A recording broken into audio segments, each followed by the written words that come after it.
அனைவருக்கும் வணக்கம். இன்றைய ஆரோக்கிய தலைப்புல நாம் எதை பற்றி தெரிஞ்சுக்க போகிறோம் அப்படின்னா, தினசரி நம்முடைய உணவில் பயன்படுத்தக்கூடிய புதினாவில் ஏராளமான மருத்துவ நன்மைகளானது காணப்படுதுங்க.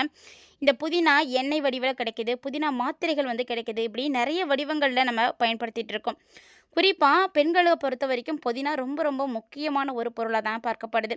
அதாவது மாதவிடாய் பிடிப்பு, வாய் துர்நாற்றம், ஜீரண சக்தி இப்படி எல்லாத்துக்குமே பயன் கொடுக்கக்கூடியது அப்படின்னா அது புதினா இலைகள் மட்டும்தாங்க. இந்த புதினா இலைகளில் இன்னும் ஏராளமான நன்மைகளானது இருக்குது. அதை பற்றியெல்லாம் நம்ம தொடர்ந்து பார்க்க போகிறோம். வீடியோக்குள்ளே போகிறதுக்கு முன்னாடி நீங்கள் இன்னும் நம்ம சேனலை சப்ஸ்கிரைப் பண்ணாமல் இருக்கீங்க அப்படின்னா மறக்காமல் சேனலை சப்ஸ்கிரைப் பண்ணிக்கோங்க. கூடவே பக்கத்தில் இருக்கிற பெல் சிம்பிளையும் கிளிக் பண்ணிக்கோங்க. அப்போ தான் நம்ம போடக்கூடிய வீடியோக்கள் எல்லாமே உங்களுக்கு நோட்டிஃபிகேஷன் உடனுக்குடன் வந்தடையும். நீங்களும் பார்த்து பயன்பெறலாம். வாங்க வீடியோக்குள்ளே போகலாம். நம்முடைய அன்றாட உணவில் பயன்படுத்தக்கூடிய புதினா நிறைய மருத்துவ குணங்களை கொண்டிருக்குங்க. அதே நேரம் அது நிறைய பக்க விளைவுகளோடையும் இருக்கும். அதை பற்றி நீங்கள் கண்டிப்பாக தெரிஞ்சுக்கணும். புதினாவை மிளகு கீரை அப்படின்னு சொல்லுவாங்க. இது ஒரு வாசனை திரவமுடைய தாவரம். இந்த வாசனையால் தான் பிரியாணி போன்ற சமையலில் நம்ம அதிகமாக பயன்படுத்துகிறோம். வாயில் இருக்கக்கூடிய துர்நாற்றத்தை போக்க இதை வாயில் போட்டு மென்னாலே போதுங்க, நம்ம வாய்க்கு ஒரு புத்துணர்ச்சியானது கிடைச்சிடும். மேலும் புதினா இலைகளானது ஆஸ்துமா, உள்நாக்க விளர்தல், மூட்டு வலி இதையெல்லாம் கூட குணப்படுத்துறதுக்கு ரொம்ப உதவியாக இருக்குங்க. புதினா உடல் சூட்டை தணிக்கிறதுக்கு உதவியாக இருக்கும். அது மட்டும் இல்லாமல் புதினா உடலுக்கு வெப்பம் தர்றதுனால மூல நோய்கள் உள்ளவர்கள் மட்டும் இந்த கீரையை தவிர்த்துக்கணும்னு சொல்லுவாங்க.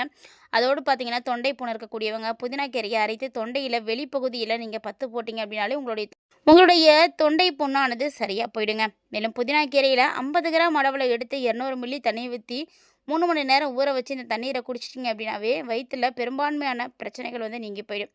அது மட்டும் இல்லாமல் வயிற்றில் புழுக்கள் இருக்குது அப்படின்னா அதை அழிக்கிறதுக்கு இதுதான் ரொம்ப உதவியாக இருக்குது. அதே போல் வாய்வு தொல்லையால் நீங்கள் ரொம்ப பிரச்சனையால் இருக்கீங்க அப்படின்னா அதையும் போக்கி கொடுக்கும். சளி கப கோளாறுகளுக்கும் புதினா ஒரு நல்ல மருந்து தாங்க. மனமூட்டியாக சமையலில் நம்ம பயன்படுத்துகிறோம். கமகமான நமக்கு சமையலை ஆக்கி கொடுக்குது. அதாவது நம்ம பிரியாணி செய்யும் பொழுது ஒரே ஒரு கைப்பிடி புதினா சேர்த்து சமைச்சோம் அப்படின்னாவே போதும், வாசனை ஊரே கூட்டிகிட்டு வந்துடும். ஸோ அந்த அளவுக்கு வாசனை திரவியம் அப்படின்னு கூட சொல்லலாம். வாசனை நிறைந்த ஒரு தாவரம் அப்படின்னு கூட இதை தான் சொல்லணும். அது மாதிரி மட்டும் இல்லாமல் பழச்சாறு பரிமாறும் பொழுதும் அதன் மேலே ஒரு புதினா இலைகளை தூவி பரிமாறணும் அப்படின்னா நம்ம குடிக்கக்கூடிய நீரிலும் கூட அதோட வாசம் இறங்கிடும்னு சொல்லுவாங்க. நம்ம தண்ணி குடிக்கிறோம் அப்படின்னா நார்மலாக தண்ணியில் கூட இதை போட்டு குடிக்கலாங்க. இதனால் பெரும்பாலும் வயிற்று வலி, வயிற்று பொறுமல் எல்லாத்துல நமக்கு நிவாரணம் கிடைக்கும். அதே போல் பித்தத்தால் ஏற்படக்கூடிய பாத எரிச்சலுக்கு ஒரு கைப்பிடி புதினாவோட கல்லுப்பு கலந்து வெறும் வானில் வறுத்து அந்த சூட்டோட ஒரு துணியில் மூட்டையை கட்டி அந்த எரிச்சல் இருக்கக்கூடிய பாதத்தில் ஒத்தடம் கொடுத்தோம் அப்படின்னாவே அந்த எரிச்சல் எல்லாம் குறையும்னு சொல்லுவாங்க. அதே போல் மூச்சு திணறல் இருக்கக்கூடியவங்க உடனே அதை நிற்கணும் அப்படின்னா புதினா இலையை கொஞ்சமாக எடுத்து 3 மணி நேரம் தண்ணீரில் ஊற வச்சு இந்த ஊறல் நீரில் குடிச்சிங்க அப்படின்னாலே போதும், மூச்சு திணறல் சரியாக போயிடும். கைப்பிடி அளவு புதினா கீரை இருந்தால் போதுங்க, நிறைய நன்மைகள் நமக்கு கொடுத்துடும். அதே மாதிரி தான் ஒரு கைப்பிடி அளவு புதினா கீரையை கொஞ்சமாக தண்ணீர் சேர்த்து கொதிக்க வச்சு வடிகட்டி எடுத்து ஒரு எலுமிச்சை சாறு விட்டு நீங்கள் சாப்பிட்டு வந்தீங்க அப்படின்னா உங்களுக்கு வாய் வேக்காலெல்லாம் குணமாக போகும். அதே போல் புதினாவை நீர் விடாமல் அரைத்து வெளி உபயோகமாக 10 போடலாம். இதனால் செய்யும் பொழுது நரம்பு வலி, தலைவலி, கீழ்வாத வலி, தசை வலி இப்படி எல்லா வலிகளும் குறைய ஆரம்பிக்கும். அதே போல் புதினா இலைகள் செரிமான பாதையில் இருக்கக்கூடிய தசைகளை எல்லாம் தளர்த்தி அஜீரணம், வயிறு உப்பசம் மற்றும் வாய்வு தொல்லை இதெல்லாத்தையும் நோக்கி கொடுக்குதுங்க. புதினாவை நீங்கள் தினசரி பயன்படுத்தும் பொழுது உங்களுடைய வாய் துர்நாற்றத்தை போக்கக்கூடிய பாக்டீரியாக்களை எல்லாம் அழித்திடும். அதனால் வாய் பார்க்குறதுக்கு ரொம்ப புத்துணர்ச்சியோடு வச்சுருக்கிறதுக்கு உதவியாக இருக்கும். மேலும் பார்த்திங்கன்னா புதினாவில் இருக்கக்கூடிய மென்தால் ஒரு சளி, மூக்கடைப்பு, ஆஸ்துமா இதனுடைய அறிகுறிகளை குறைக்கிறதுக்கு உதவியாக இருக்கும். அதே போல் தாங்க புதினா எண்ணெயும் சரி, புதினா டீயும் சரி தலைவலி, மன அழுத்தம் இதெல்லாத்தையும் குறைச்சி மனசை அமைதிப்படுத்தி கொடுக்கும். அது மட்டும் இல்லாமல் புதினா சட்னி இல்லைனா அதனுடைய சாரம் முகத்தில் நீங்கள் தடவிட்டு வந்தீங்க அப்படின்னா முகப்பொருட்களை எல்லாம் குறைக்கும், சருமத்தை சுத்தப்படுத்தி கொடுக்கும். இந்த புதினாவில் விட்டமின் ஏ, சி மற்றும் இரும்பு சத்து இது எல்லாமே நிறையவே இருக்குது. இந்த அத்தியாவசிய சத்துக்கள் இருக்கிறதுனால புதினாவை நீங்கள் தொடர்ந்து பயன்படுத்தும் பொழுது உங்களுக்கு நிறைய நன்மைகளை உடலுக்கு கொடுக்குது அப்படின்னே சொல்லணும். இந்த புதினாவை பார்த்தீங்கன்னா நீங்கள் அடிக்கடி பயன்படுத்துறது உண்டா? எந்த வகையில் பயன்படுத்துவீங்க அப்படின்னா மறக்காம கமெண்ட் பண்ணுங்கள். ஒரு சிலருக்கு பார்த்தீங்கன்னா புதினாவினுடைய ஃப்ளேவரே பிடிக்காது. இன்னும் ஒரு சிலருக்கு பார்த்தீங்கன்னா புதினானா ரொம்ப ரொம்ப பிடிக்கும். அதனுடைய வாசத்துக்காகவே எல்லாத்து வகையிலையும் பயன்படுத்துவாங்க. ஸோ உங்களுக்கு புதினா பிடிக்குமா பிடிக்காதா அப்படின்லாம் கமெண்ட் பண்ணுங்கள். நிறைய மருத்துவ நன்மைகளை வைத்திருக்கக்கூடிய இந்த புதினாவை நீங்கள் தொடர்ந்து சாப்பிடும் பொழுது உங்களுக்கு மிகப்பெரிய அளவில் பாதிப்புகள் இல்லாமல் காப்பாற்ற முடியும். கடுமையான வயிற்றுப்போக்கு இருக்கக்கூடியவங்க கொஞ்சம் புதினாவாக தொடர்ந்து சாப்பிட்டு வந்தீங்க அப்படின்னாவே வயிற்றுப்போக்கெல்லாம் நின்று போயிடுங்க.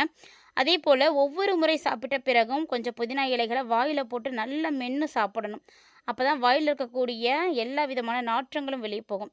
புதினா துவையல் செய்து சாதத்தோடு நீங்கள் சாப்பிட்டு வந்தீங்க அப்படின்னா வயிற்று வலி, செரிமான பிரச்சனை எல்லாம் சரியாக போயிடும்.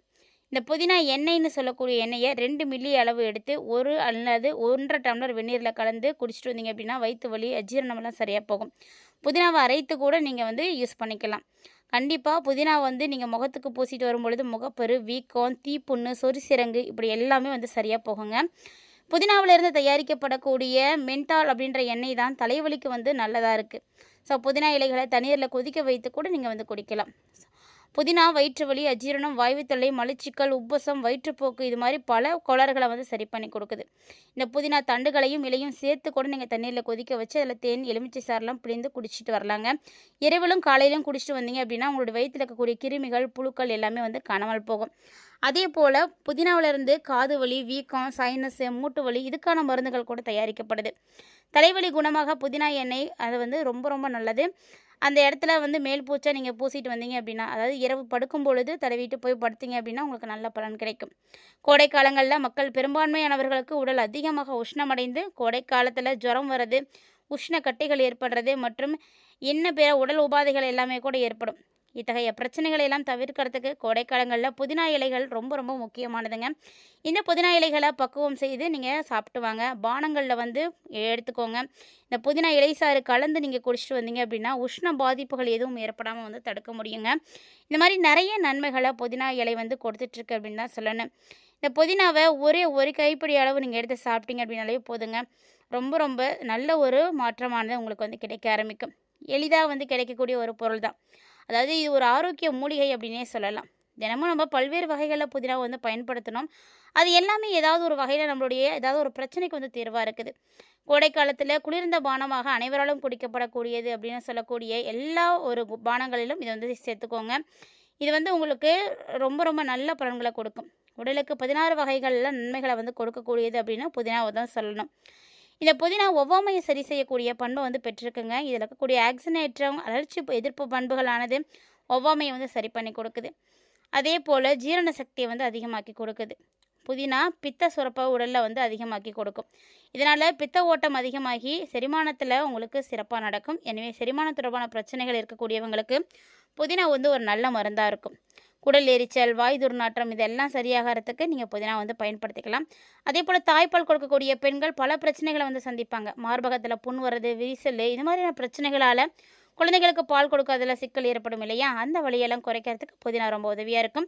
குமட்டல் வரக்கூடியவங்க, வாந்தி பிரச்சனை இருக்கக்கூடியவங்க எல்லாருக்குமே வந்து புதினா வந்து ஒரு நல்ல ரிசல்ட் கொடுக்கும். கண்டிப்பாக மறக்காமல் ட்ரை பண்ணி பாருங்கள். வீடியோவில் புதினாவை பற்றி நிறைய தகவல்களை பார்த்துருப்பீங்கன்னு நினைக்கிறேன். பிடிச்சிருந்தா லைக் பண்ணி ஷேர் பண்ணுங்கள், மறக்காமல் கமெண்ட் பண்ணுங்கள். மீண்டும் இது மாதிரி நிறைய இன்ட்ரெஸ்டிங்கான தகவல்களோட மற்றும் ஒரு சுவாரஸ்யமான தலைப்பில் சந்திக்கலாம்.